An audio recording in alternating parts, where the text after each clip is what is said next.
সময় নিজের ক্ষতি নিজেই করে দিচ্ছেন আপনি। এমন কিছু খারাপ আচরণ করলেন স্ত্রীর সাথে, যে স্ত্রীর অন্তর থেকে বেরিয়ে গেলেন, একবারে অন্তর এমন ঘৃণা হয়ে গেল যে স্ত্রী আপনার জীবনের জন্য কাল হয়ে গেল হয়তো। হ্যাঁ, প্রাণ নাশের কারণ হলো, হয় না? অনেকে ঘটছে আপনার খারাপ আচরণের কারণে বিদ্বেষী হয়েছে। ভালো মেয়ে, পরেশগার মেয়ে, পর্দানাসীন মেয়ে, এরকম ঘটনা, সত্য ঘটনা।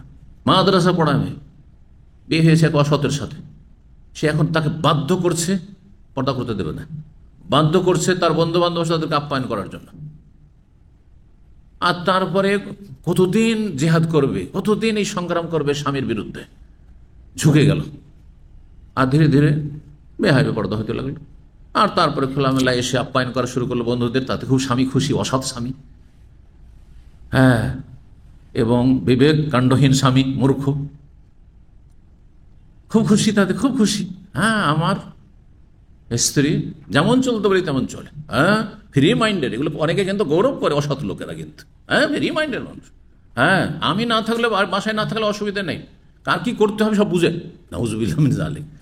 হ্যাঁ, আর তারপরে কি হলো, ভিতরের দিকে ওই অসৎ ব্যক্তি যার আপ্যায়ন করেছে বন্ধু, তার সাথে লাইন হয়ে গেছে। শয়তান তার দিকে আকৃষ্ট করেছে, তার স্ত্রীকে, তাকে আকৃষ্ট করে তার দিকে। আর তারপরে এক সময় তার বাড়ি থেকে সব কিছু ধন সম্পদে উধাও হয়ে গেছে। মিন শুরুরে আনফুসানা, নিজের নফসের অনিষ্ট থেকে আশ্রয় কামনা করছি, আমি যেন আমার ক্ষতি না করি। অমিন সাইয়্যাতি আমালিনা, আর আমাদের যে মন্দ কাজগুলি, পাপাচারের অনিষ্ট থেকে আশ্রয় কামনা করছি। আমাদের পাপের কারণে যেন আমরা ধ্বংস না হয়ে যায়, পাপের কারণে দুনিয়া আর দিনের ক্ষতি না হয়, ইহকাল পরকাল ক্ষতি না হয়। তো এখানে তাই রয়েছে, মিন শাররি খালকে কা কুল্লিহিম, যা সমস্ত সৃষ্টির অনিষ্ট থেকে তুমি আমাকে আশ্রয় দান করো, যাতে করে আইয়াফরতা আলা আহাদিন মিনহুম, কারো ওপর যাতে করে কোন সৃষ্টি অত্যাচার না করতে পারে। ফারাত, ইয়াফরত মানে, ফারাত মানে সীমা লঙ্ঘন করা। আও ইয়াবগা আলা আহাদিন, বা ইয়াবগি আলা আহাদিন, বা গায়াবগি, অথবা কারো ওপর অবিচার করতে পারে, অন্যায় করতে, কারো ক্ষেত্রে সীমা লঙ্ঘন করতে পারে, যাতে করে কোনো সীমা লঙ্ঘন না করতে পারে। অনেক আছে সাথীর সঙ্গে কলিগ, একসাথে থাকে, একই রুমে থাকে, একই সাথে কাজ করে, আর আপনার শেকড় কাটার চেষ্টা করছে, যাতে করে আল্লাহ আশ্রয় চাইছে তোমার কাছে, কোনো আমার ক্ষতি না করতে পারে, কোনো সীমা লঙ্ঘন না করতে পারে। আজ্জা জারোকা, তোমার আশ্রয়, আজ্জা থেকে আজিজ, আর আজিজ মানে সর্বজয়ী, যিনি সবসময় বিজয় লাভ করেন। আল্লাহ রাব্বুল আলামিন হচ্ছে আজিজ, আল আজিজ। তোমার আশ্রয় বিজয় দান করে থাকে, মানে তুমি যদি আশ্রয় দান করো তো অবশ্যই যাকে আশ্রয় দেবে সে অবশ্যই বিজয়ী হবে, সম্মানিত হবে। আর আজিজ ইজ্জত থেকেও, ইজ্জত মানে সম্মান, যেটা ভাষা আমরা ব্যবহার করছি বাংলায়, ইজ্জত বলছে না, মান ইজ্জত গেল। আজ্জা জারোকা, তোমার আশ্রয় মানুষকে সম্মানিত করে, আর যে বিজয় হয় সে সম্মানিত হয়। সুতরাং বিজয় দিয়ে অর্থ করেন আর সম্মানিত দিয়ে অর্থ করেন, সবটা ঠিক আছে। জাল্লা সানাওকা, সানা মানে গুণগান, হামদ মানে প্রশংসা, সানা মানে প্রশংসা। তোমার গুণগান হচ্ছে সবচেয়ে বড় আমার জীবনে, তোমার গুণগান করা, তোমার প্রশংসা করা, আর তোমার মহিমা ঘোষণা করা সবচেয়ে বড় বিষয়, মুখ্য বিষয়। ওয়ালা ইলাহা গায়রুকা, তোমার ছাড়া কোনো সত্য মাবুদ নেই, তাওহীদের ঘোষণা, লা ইলাহা ইল্লাল্লাহর ঘোষণা।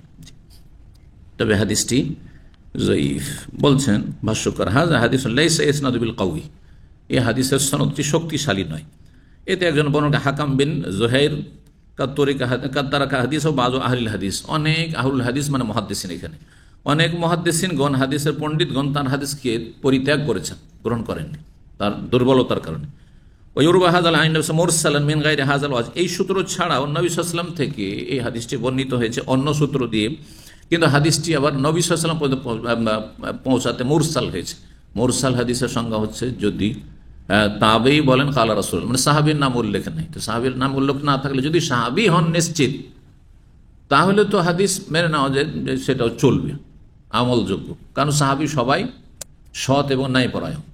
এই ক্ষেত্রে উম্মতের ইজমা রয়েছে, সাহাবীদের সবার কথাই গ্রহণযোগ্য যদি সহিহ সূত্রে প্রমাণিত হয় যে সত্যি ওই অমুক সাহাবী বলেছেন বা বর্ণনা করেছেন।